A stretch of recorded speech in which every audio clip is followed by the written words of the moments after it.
Indonesian. I wanted an Indonesian Bible to master a few words of the Indonesian. So I went to the Bible house in Durban. My city in South Africa has got a Bible house where they sell Bibles, specialize in Bibles in different languages. I want an Indonesian Bible. They said they haven't got it. Okay. I said, try Johannesburg. They might have it. So when I went to Johannesburg, I go to the Bible house in Johannesburg. And I go and search for this Indonesian Bible. And I got it. And I'm looking in the shelves, some other books. I see a New Testament, Greek and English. Like we have the Quran, Arabic and English, Greek and English, the New Testament. I took that big volume out and I'm starting to go through that. And the supervisor of the Bible house is watching me. You know, with this funny headgear and this beard. He says, what this guy is doing with all these expensive volumes, because this was an expensive volume which I took down,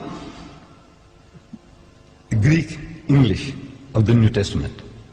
So he comes up to me, he says, good morning. I said, good morning. He said, what makes you interested in these books? I said, no, I do comparative religion, and I have come across something here in this Greek English of the New Testament that can be of use to me. He found me an interesting character. He said, would you like to have a cup of tea with me? I said, no, I don't mind at all. So he took me into his office. I said, now, you know, we believe in Jesus. And this was something astonishing to this supervisor. And all the supervisors in South Africa of the Bible houses are retired reverends. This was a Reverend Dunkers. He's amazed. I says, you know, we believe in Jesus and in his miraculous birth. And so saying, I started repeating these verses from the Quran. That we believe. And when I read it, he said, no, this is the same like my book. What you are saying now, that when the good news is given to Mary, the mother of Jesus, in the Holy Quran, she says, قَالَتْ رَبِّ أَنَّ يَكُونُ لِي وَلَدٌ وَلَمْ يَمْسَسْنِي بَشَرٌ. She said, oh my Lord, how can I have a child when no man has touched me? Which means physically, sexually. No man has touched me. So the angel says, قَالَ كَذَلِكَ اللَّهُ يَخْلُقُ مَا يَشَاءُ. Even so, Allah creates what He wills. إِذَا قَضَى أَمْرًا فَإِنَّمَا يَقُولُ لَهُ كُن فَيَكُونُ. Whenever He decrees a matter, He merely says to it, be, and He wills it and the thing comes into being. So the Reverend says, man, this is the same as my book. I said, yes, on the face of it, it's the same.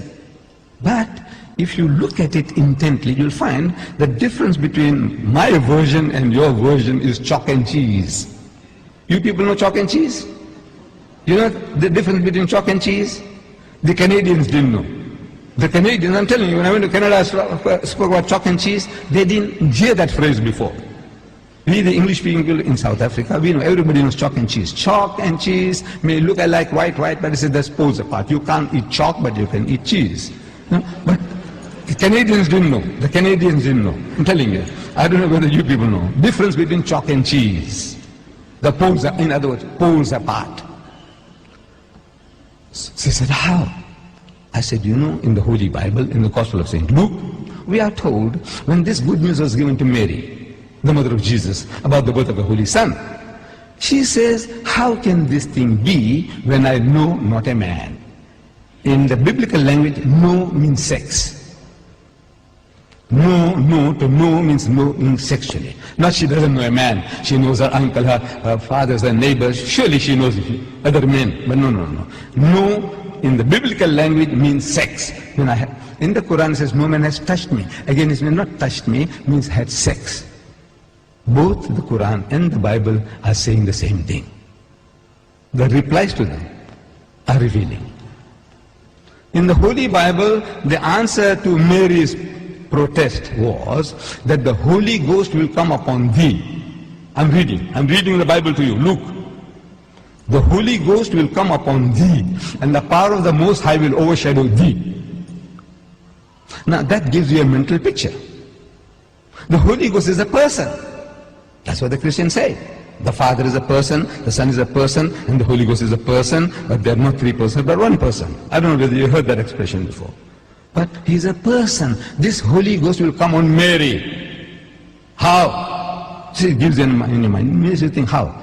like a man and a woman, like a bull and the cow. How? The Almighty will overshadow her. How? No, it gives you a mental picture.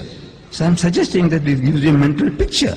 How? The Holy Ghost will come on her. We know it's a miracle. We agree it's a miracle. But the language that you're using, the language is down-to-earth language.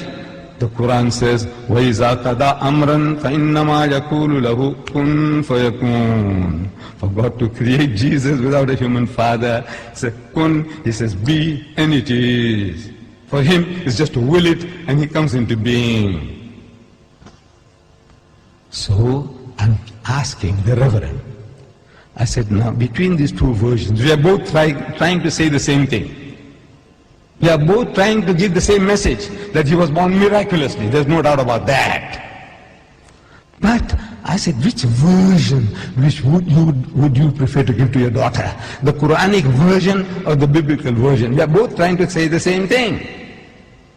He said, he bowed his head down in shame, and he said he would prefer to give the Quranic version. This is Reverend Dunkas, the head of the Bible Society in Johannesburg.